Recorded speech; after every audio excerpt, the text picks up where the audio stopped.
నమస్కారం అందరికీ. సర్వం తెలుగు ఛానల్కి స్వాగతం. మా ఛానల్కి వచ్చినందుకు చాలా సంతోషం.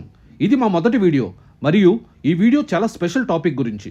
మిత్రులారా, మే 18, 2026 భారత రైల్వే శాఖ చారిత్రాత్మకమైన ఒక ప్రకటన చేసింది.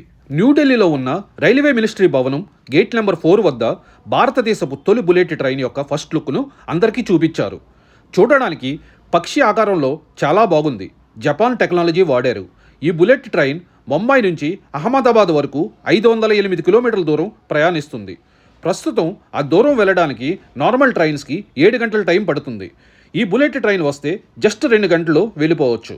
ఈ ట్రైన్ గరిష్ట వేగం వచ్చి 300 km/h అండ్ యావరేజ్ స్పీడ్ వచ్చి 250 km/h. ఈ ట్రైన్ని ఆగస్టు 15, 2027న ప్రారంభించాలని లక్ష్యంగా పెట్టుకున్నారు. ఈ ట్రైన్ స్టార్ట్ అవుతే మన దేశానికి ఎంతో గర్వకారణం.